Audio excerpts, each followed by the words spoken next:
7th of March 2019 marked one of the greatest leaps for mankind, as the first settlement of human beings set foot on Mars.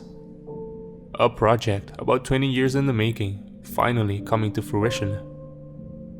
And yet, to this day, no one seems to remember it ever happening.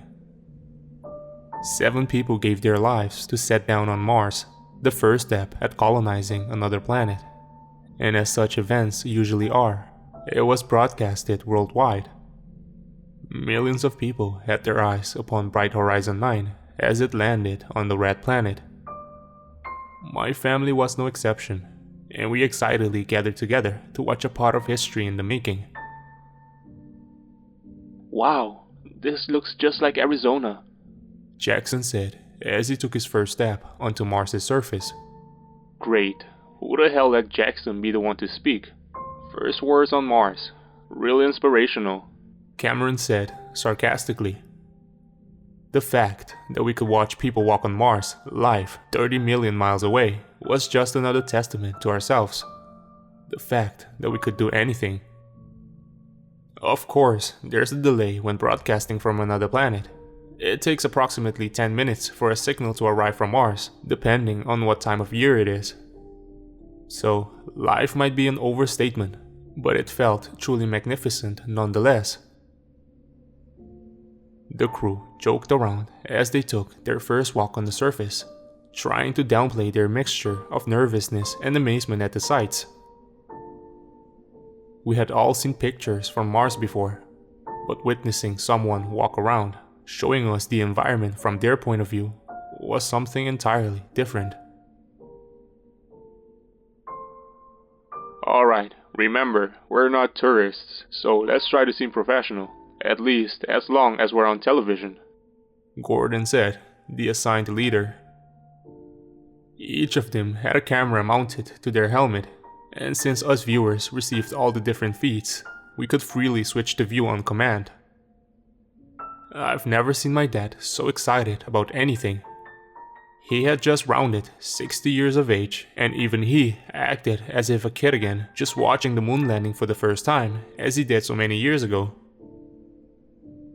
A couple of weeks passed, and each moment of the astronaut's day was streamed and easily accessible online.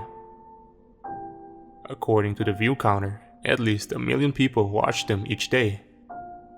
There were cuts in the signal every now and then, a few hours of dead air, and of course, they also slept at the end of each Martian day, also referred to as a soul. I kept watching them for an hour or so after coming home in the evening.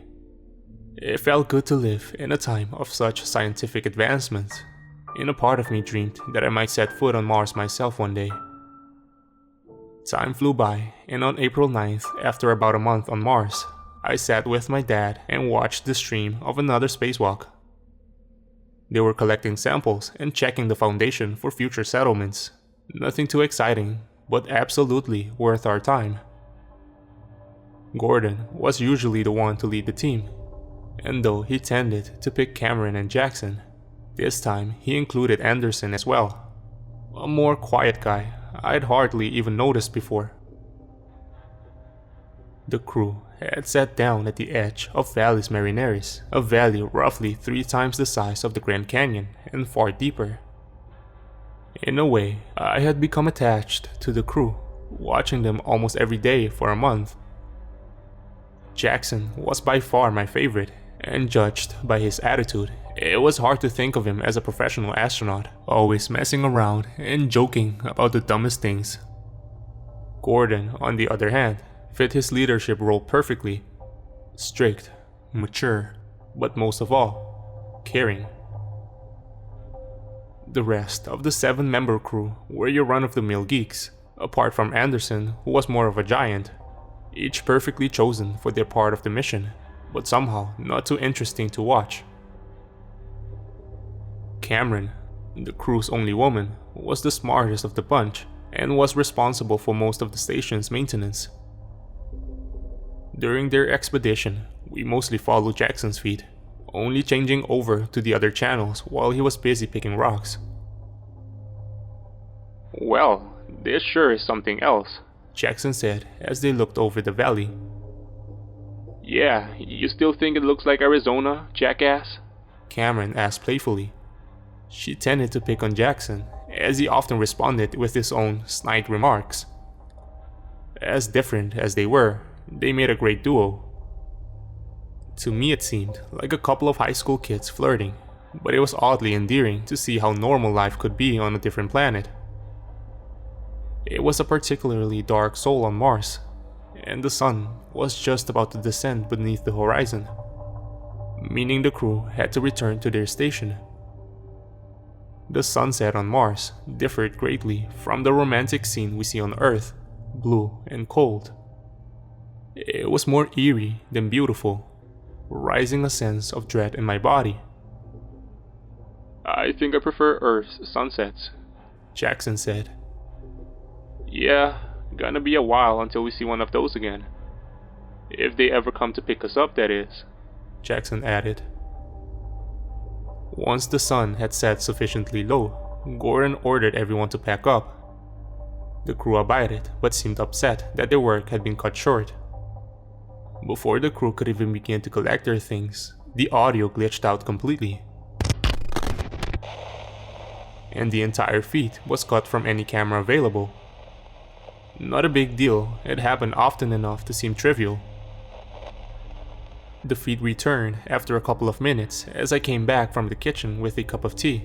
My dad had engulfed himself in the footage, which finally returned. This time, we were following Gordon's point of view. We were met with the sound of panting. Did anyone see that? Anderson asked. Just the fact that Anderson, a mountain of a man, barely ever opening his mouth to speak, uttered anything with fear in his voice, felt terrifying enough. See what? Gordon asked. There was something moving from down in the chasm, Anderson clarified. Before anyone got a chance to investigate, they were interrupted by a panicked Jackson. Can any of you hear me? Jackson yelled. We swapped the feed to Jackson, the camera panning frantically around as he searched for his crew. Calm down, Jackson. We're still here. The comms just shut down for a minute. Just a glitch. Gordon responded. Then why can't I see you? He asked. At that point, the camera changed to Gordon's view. And despite showing exactly the same environment, Jackson was nowhere in sight. Did you just walk off somewhere, Jackson? What are your coordinates? No, I didn't fucking move! He shouted back. Get a hold of yourself. We'll find you. The view switched back to Jackson for a moment, just in time to see a blurry shape fly by him at an incredible speed. He let out a short scream before his feet was cut off, leaving us with nothing but a pitch black screen. Jackson, can you hear me? Gordon asked. Jackson! The crew looked around each other in shock, the view once again being redirected to Gordon's feed. Where is he? Cameron asked. I don't know. According to his GPS, he's just gone. Call back to base, tell them to search the grid. I'll check if he somehow fell off the cliff. Gordon said as he gestured towards Cameron. Control, do you read me? Cameron asked. No response. Control, Daniel, she repeated. Gordon, they're not responding. None of the astronauts dared come up with a suggestion, seemingly torn between going back to check on the crew at the station or to stay and search for Jackson. We've got to get back to the station, Anderson finally said. What about Jackson? Cameron asked. If something happens to the station, we're all dead anyway. The crew rushed back towards the bright Horizon 9, none of them saying a word in the process. Gordon led the chase, turning around every so often to check that the whole crew was following. Upon checking, Anderson had simply vanished behind them as they had run for the station. Where did he go? Gordon asked. I don't know. He was behind me just a second ago. Cameron stuttered back. All the other feeds had long since gone black, including the cameras back at the station. It didn't take them long to run back to Bright Horizon 9. The doors were left open, but none of the remaining crew were anywhere to be found.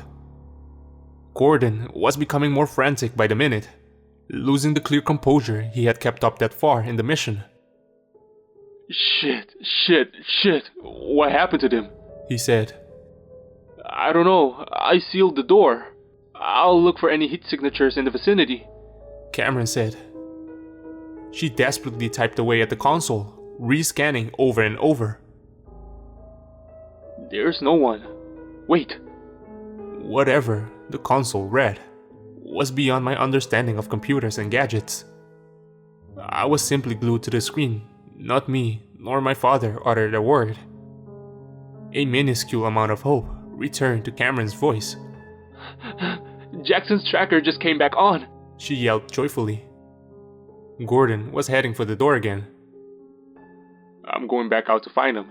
You stay here. Don't open the door until I come back, he said. The words were brave, but he couldn't hide his trembling voice. Cameron tried to refuse his orders. Promise me, he said. I promise. She reluctantly responded. I clicked back to Gordon's view. The sun had already set on Mars, and nighttime was as dark as anything I'd seen on Earth, even with its 2 moons. The camera mounted on Gordon's helmet hardly captured any light, even with the flashlight he carried. Keep talking to me, Cameron, Gordon asked nervously.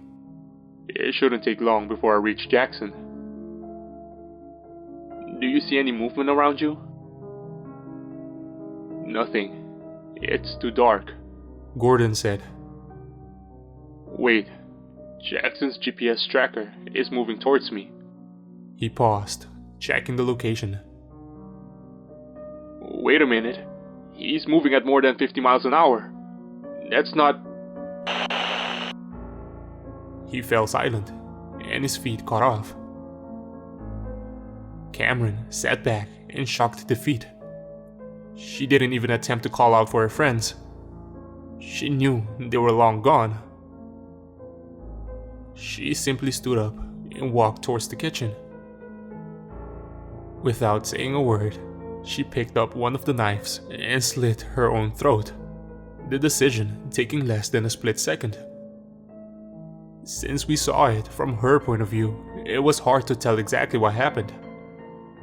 But the following stream of blood and subsequent gurgles hinted towards what she did. It felt like ages before the gurgling stopped. But no sooner had she gasped for her last breath of air, a creature stood in the periphery. We couldn't see anything more than a blurry outline, far too tall and skinny to be a human. Even though everything around it seemed sharp, the camera refused to focus on it, even as it moved closer. It bent down to inspect Cameron's lifeless body, still blurry, and for a moment it seemed to not understand her demise, like it couldn't grasp the concept of suicide. It quickly realized that something was watching as it placed its own face directly before the camera. Only a second passed before the feed cut once more, but this time, rather than staying black, it was replaced with a frozen image of whatever the creature was, and audio turned to a glass-shattering screech. The sound was louder than anything I'd ever heard. Even clutching my ears barely did anything to stop its incessant screams. It was rhythmic, almost like Morse code, but faster and more erratic. It wasn't just coming from the television. In fact, each and every electronic device in the house connected to the internet played the same horror. The stereo from my neighbor's house, and from a radio of a car driving by. As far as I could tell, the whole world had turned into one horrific scream. I hadn't noticed until then that my father sat glued in front of the television screen, unblinking and unresponsive. I tried to pull him away, but to no avail. He was in some sort of a trance. Be it from a broken circuit, or from the screeching itself. Suddenly, everything in the house shut down. A total blackout, affecting only our house. The screeching then stopped around the neighborhood. And once the television turned back on, the channel was gone.